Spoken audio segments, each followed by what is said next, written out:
carrière, vous allez aussi la faire en endurance. Là, on a vu ce titre en vitesse. Le premier titre d'ailleurs du GMT 94 de l'équipe. Mais c'est surtout au début des années 2000 qu'on va commencer à entendre parler régulièrement du GMT 94 en endurance. Vous débutez en mondial en 1999. Là, c'est le début d'une histoire. 99, c'est la première saison complète en championnat du monde d'endurance.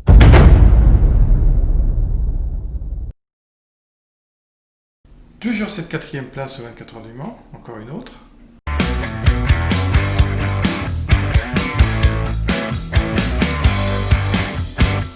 Il est en train de discuter avec Christophe Guyot, pilote de la moto numéro 94. Christophe Guyot qui depuis longtemps cherche un podium, il a fait souvent des places de 4e, il n'est jamais encore monté sur le podium. Et pour la première moto privée, ça sera l'honneur à André Luciana de prendre le départ, qui, je vous le rappelle, fait toujours des super bons départs sur les épreuves de 24 heures. Steve Hislop et Sébastien Scarlato, le français, qui vont tenter de prendre le départ en tête. Hislop, on le suit avec son casque rose et il a pris a priori un bon départ. Hislop, le meilleur départ, un accrochage avec la Suzuki numéro 4. Et Hislop qui va faire le all shot. William Coste lui est parti en 4e position. Bon départ de Luciana sur la machine numéro 94 également, qui doit être en 6e ou 7e position. Alors que l'équipage de Christophe Guyot avec son guidon André Luciana est repassé devant Guy Bertin. Oui, je vois même pas trop non plus de traces de chute sur sa moto. Peut-être que c'était un tout droit et qu'elle est tombée dans le bas-côté, comme vous le disiez Dominique, sans trop de gravité, puisque le dernier tour effectué par James est en 1,44. Un prototype, cette machine, et donc encore des défauts de jeunesse. C'est le baisser du drapeau.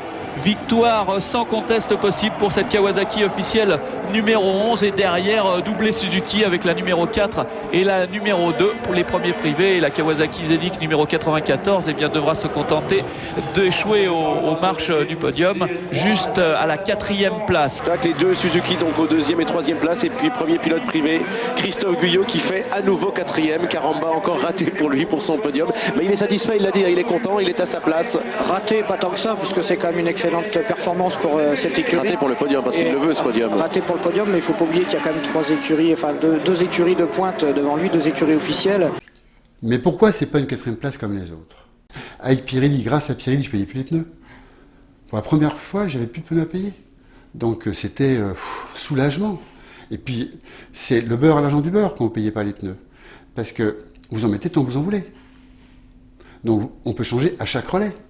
Donc là, pour commencer à se battre contre les bons, c'est beaucoup plus facile quand vous changez l'avant, l'arrière à chaque fois, que avant, quand je faisais le Mans, le Bol, qu'on faisait premier privé, on faisait comme tout le monde, et 4 relais l'avant, 2 relais l'arrière, parce qu'on les paye à la fin de la course.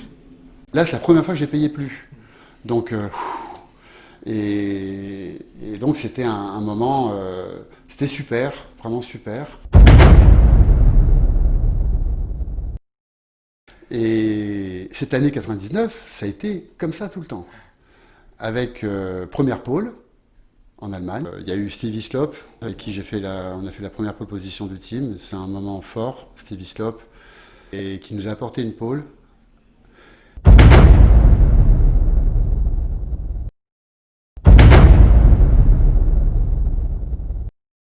Nicolas, c'était aussi un top, hein. Il était né de la 125, il a fait le Grand Prix, il était champion de France. Il s'est beaucoup donné avec nous, il a cru. C'est vrai que tous les trois, on a une sacrée histoire, parce qu'ils m'ont fait confiance, j'étais à la fois le manager, le pilote. Sébastien, c'était mon associé. Je peux dire que c'est avec lui qu'on a construit tout ça. Il m'a aidé, y compris comme pilote, y compris pour être champion de France. Il allait dans les virages, il me coachait, il m'aiguillait, il me disait et non, si, il y a ça, améliore là, dérange-toi plus là. Enfin, moi je faisais pareil avec lui. Et il y a une vraie complicité. Premier podium au Portugal, 2e.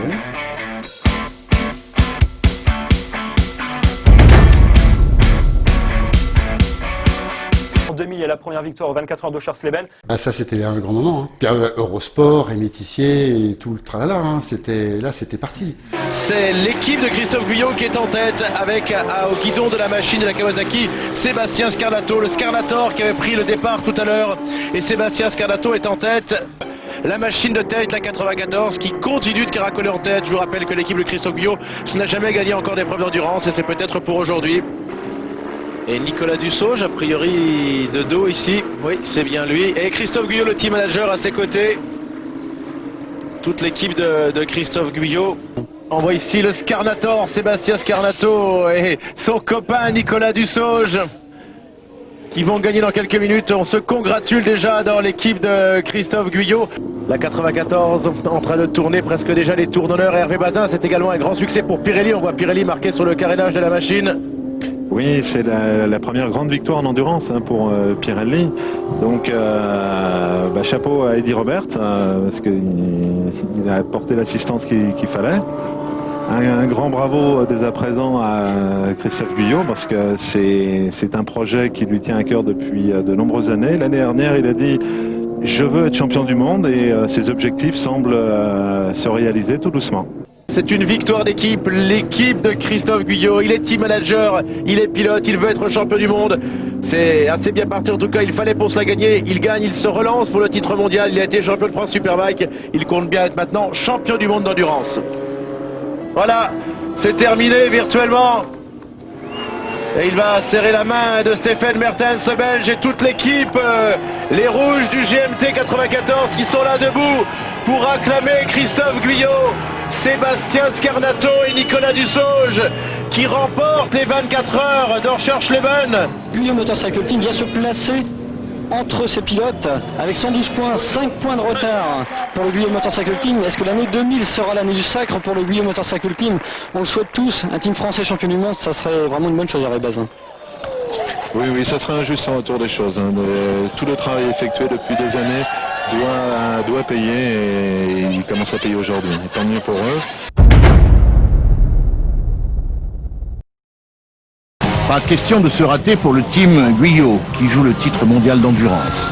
Voilà, et c'est parti, c'est parti. Commence très fort pour Sébastien Scarnato sur la Kawasaki privée numéro 94 qui part en tête.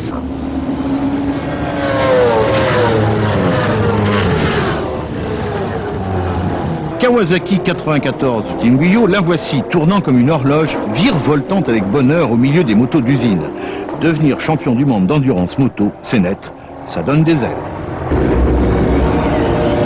Voilà, j'ai dit tout à l'heure que Sébastien Scarnato avait été doublé par la numéro 16, il va m'en vouloir, il résiste en ce moment d'ailleurs à la Yamaha, et vous voyez juste derrière la Suzuki numéro 0.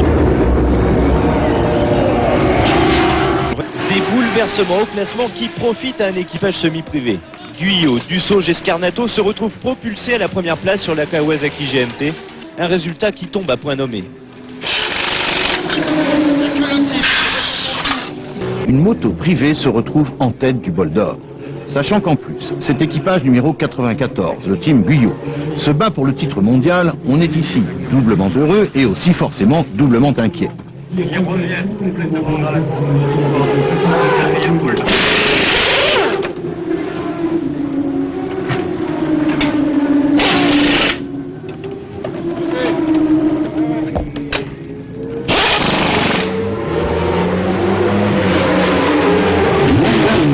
Lorsque Christophe Guyot repart, il vit un vrai rêve qui se transformera malheureusement en cauchemar vers 5h30 du matin.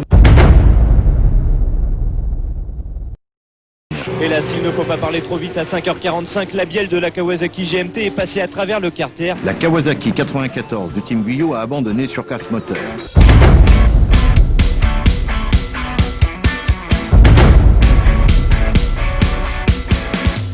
Mais la première victoire de Marc, celle qui va vous lancer, c'est les 24 heures du Mans Moto en 2001.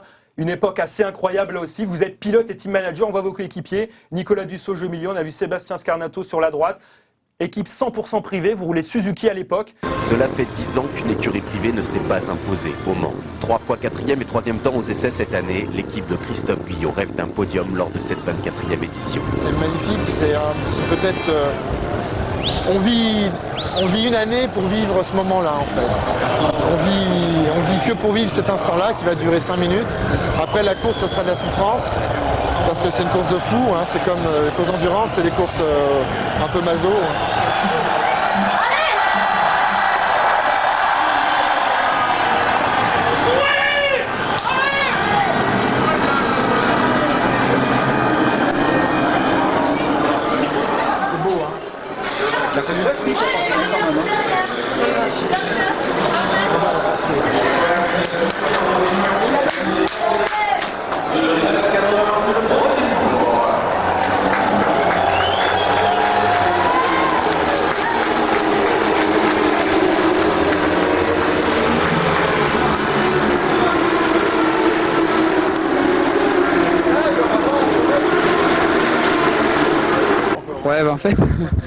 fait, ça fait vraiment depuis hier soir que je gamberge qu'à ça. J'étais persuadé que la moto, vu le comportement moteur, j'étais sûr que je pouvais faire le whole shot.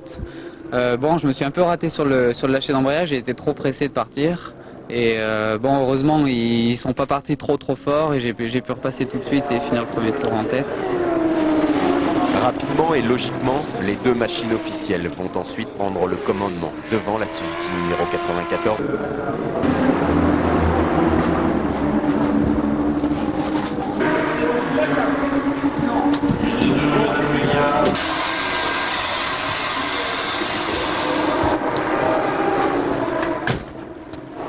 « 50 secondes. 50 la décart? Non, j'ai remonté de 50. Et là, il reste plus que 30. Il en reprenait 2 secondes à chaque tour. Le team GMT est donc toujours en course pour un podium.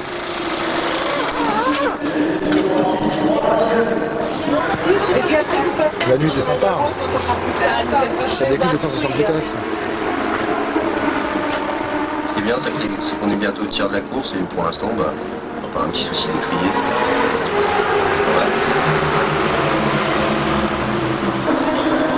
Allez, on se prépare, ça tombe, hein. Pas de risque si jamais descend quelque chose. Et là ça tombe, à mon avis ça va rester comme ça.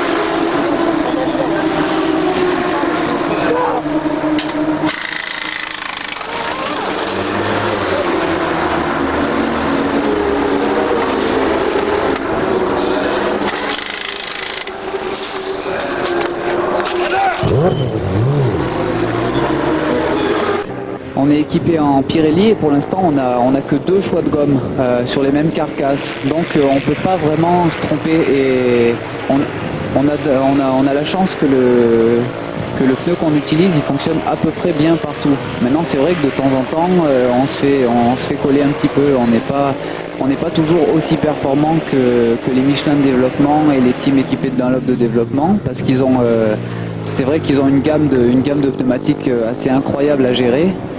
Donc quand ils font les bons choix, forcément ils sont devant nous, mais nous on a l'avantage on se trompe jamais parce qu'on utilise toujours le même produit. Effectivement, c'est ce que disait Dominique Meillan hier, ils étaient un petit peu à côté du choix de pneumatiques, en tout cas des Dunlop. Et il semble qu'ils ont trouvé les bons pneus. Allez, après les images de la nuit, on va retrouver dans quelques instants les images du direct. On va découvrir votre adversaire, la numéro 111, Sébastien Scarnato, qui est sur la moto dans votre équipe actuellement. Là c'est Christophe Guyot. Le patron donc de l'équipe, Christophe Guyot, qui est sur la machine. Christophe Guyot, face à la numéro 111, quelle consigne vous a-t-il donné, Guyot, pour les 7-8 heures qu'il reste maintenant? En fait, toute la course, on a eu consigne d'attaquer, hein, donc c'est ce qu'on a fait. La Suzuki numéro 94 du GMT a repris un petit peu de son retard. Ils avaient 3 tours de retard il y a encore 1 heure seulement. Ils sont revenus à 1 tour. Donc ça veut dire que rien n'est fini, en tout cas pour cette Suzuki engagée en catégorie super production.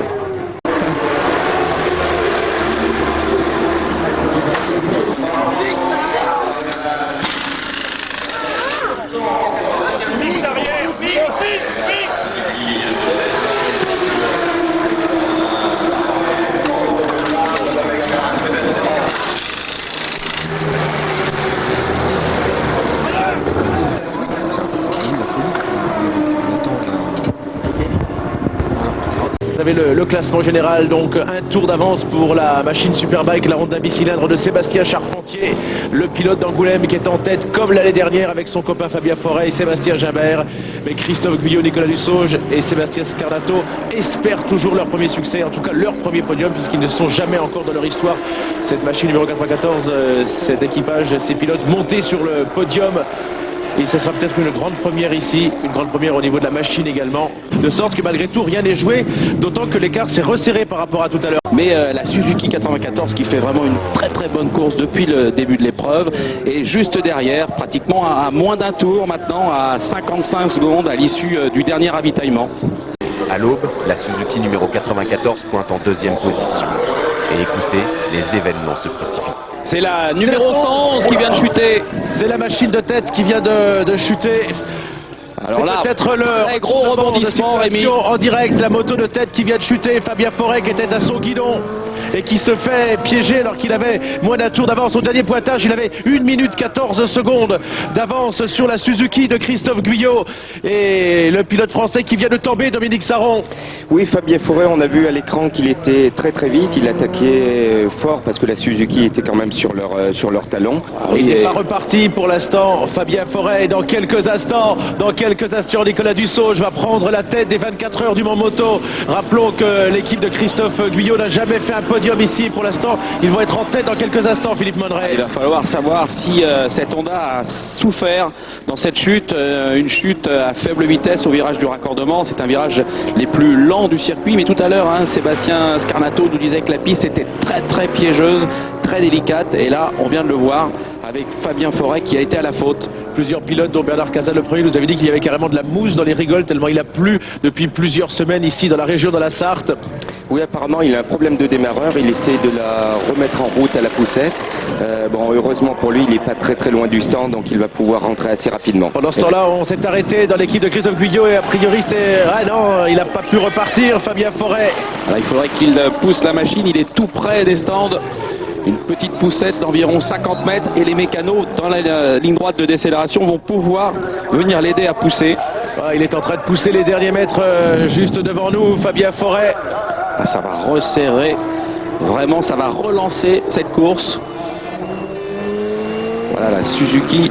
Alors que Christophe Guyot vient de monter sur la machine de son équipe, Christophe Guyot qui est en tête, grand moment d'émotion sans doute pour le patron, cet ancien instituteur, le patron de cette équipe GMT. Il avait gagné une seule fois dans sa carrière, c'était l'année dernière avec le même équipage Dussauge et Scarnato. Ils avaient remporté les 24 heures d'Orschelsleben, mais là c'est beaucoup plus gros, c'est mythique, c'est les 24 heures du Mans et il est en tête, il en a rêvé, Christophe Guyot. Ça fait longtemps que Christophe rêve de cette victoire, il a mis les atouts de son côté, là il a une très très bonne machine cette année avec ce nouveau règlement.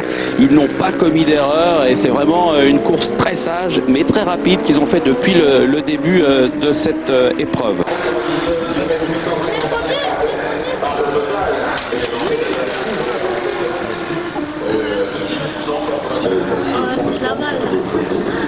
Alors Sébastien, et si c'était vrai, effectivement? Ben on espère, hein. Là il reste 3 heures. Ça a été un truc... on n'avait jamais fait ça. Très bien. 2 heures et quart de piste. Je l'ai fait tout seul. Je l'ai fait tout seul. Moi, vous mettez l'écart par rapport à elle. Tu auras l'écart et tu protégerais tout seul.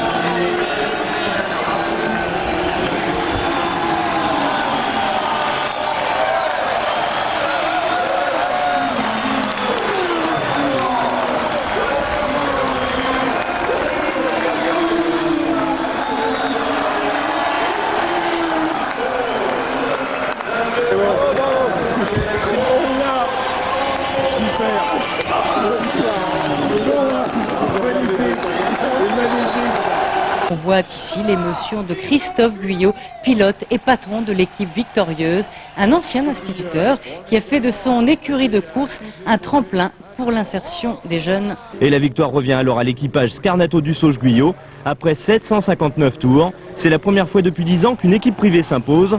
La Suzuki officielle complète le podium avec la vieille Morrison et Vanden Bosch.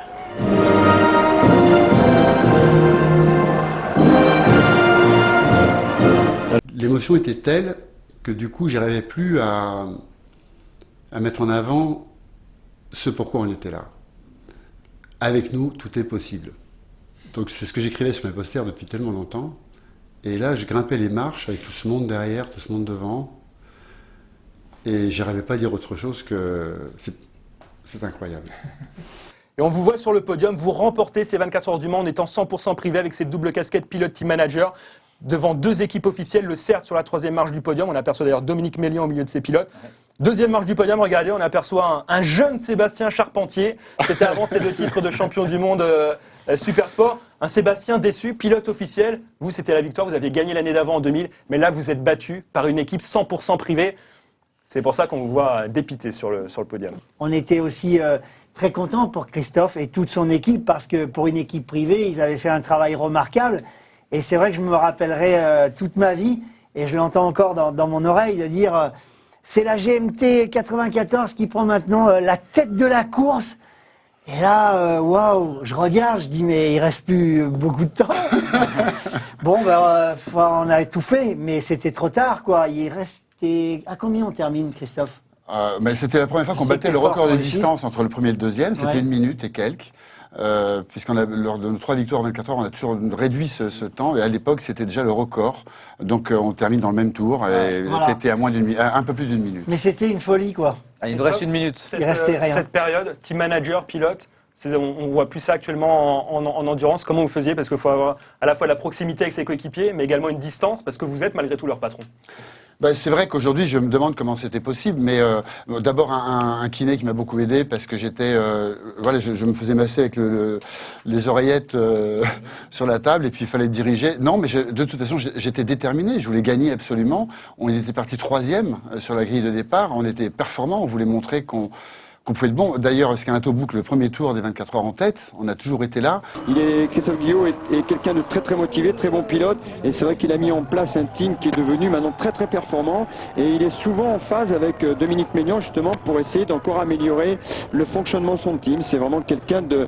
il en faudrait plus des Christophe Guillot dans le monde de la moto. Il est vraiment extraordinaire. Il donne la possibilité à les pilotes de pouvoir s'exprimer et de pouvoir être sur le devant de la scène, notamment avec une belle victoire aux 24 heures du Mans.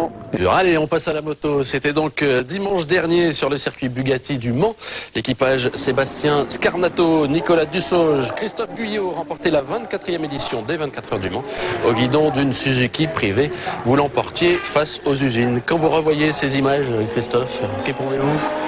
Beaucoup de joie, beaucoup de bonheur pour toute l'équipe et mes coéquipiers bien sûr Sébastien Scarnato et Nicolas Dussauge qui m'ont beaucoup aidé dans cette aventure. Bien sûr aussi, je pense à toute l'équipe immense menée aussi par Michel Guerre, mon mécanicien, préparateur depuis 8 ans, et Joe, le chef de stand. Puis tellement de monde, il y a 25 personnes, 45 partenaires, des centaines de gens qui sont derrière cette aventure. Et puis tellement de monde aussi au pied du podium, le dimanche 15h, au pied du podium, dans les tribunes, 100 000 spectateurs. Ça doit être un sentiment incroyable. C'est extrêmement impressionnant, bien plus impressionnant encore que nulle part ailleurs. C'est vraiment un grand bonheur que de se retrouver en haut du podium comme ça, face à autant de monde. Ce beau trophée, qu'en avez-vous fait? Il est sur la cheminée, il trône? Il y a un trophée, oui, qui va à chaque fois dans mon bureau en fait. Ouais. C'est pas sur la cheminée, mais il est dans mon bureau. Alors on va reprendre les choses dans l'ordre après avoir savouré cette Marseillaise de dimanche dernier. On va revenir le week-end dernier, donc en commençant par samedi. Samedi 15h, c'est le départ traditionnel au Mans, au courant bien sûr. Et c'est votre machine, la numéro 94, qui était qualifiée de 3e, qui va s'élancer en tête. L'objectif était de partir en tête dès le départ. En fait, on a peut-être gagné les 24 heures du Mans parce qu'on pensait, on visait plutôt la victoire au bol d'or et on était tellement sûr qu'on aurait des soucis mécaniques pour une première sortie qu'on est vraiment parti en disant il faut attaquer, il faut montrer qu'on est là, que la moto est performante. On savait qu'elle était performante. On a fait le 2e temps des essais de nuit, 3e temps chrono devant des motos d'usine. Et l'idée c'était vraiment d'être le plus devant possible tant que ça tiendrait. Et les favoris que voici, la Suzuki, la Yamaha, la Honda 111, elles, malheureusement, pour elles, ont connu des soucis la nuit. Racontez-nous un petit peu la nuit. Vous êtes pilote et team manager, vous arrivez à dormir pour gérer l'équipe? Non, pas du tout, bien sûr. De même que Sébastien Scarnato et Nicolas Dussauge, qui ont également la mission d'observer ce qui se passe en course pendant que je suis sur la moto.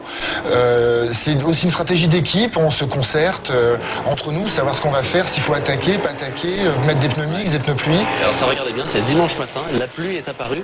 Alors votre concurrent sur la Honda, il ne veut pas vous foutre par terre, bien sûr. Il fait signe à son stand que vous avez chaussé les bons pneus. C'est ça, c'était mal interprété en fait, mais il est évident que jamais un pilote ne pourrait faire ça à un autre pilote et il n'y a pas eu de polémique entre nous de toute façon. Pierre Dupasquier, ils étaient en Pirelli, les vainqueurs. Qu'est-ce que c'est cette histoire? C'est bravo à eux, c'est les beautés de l'endurance parce que ça permet lorsqu'on s'organise, lorsqu'on évite les fautes, d'arriver très très bien, voire de gagner une course aussi importante qu'une 4 heures en motocyclette. C'est superbe. Le podium des 24 heures du Mans, ça reste un truc...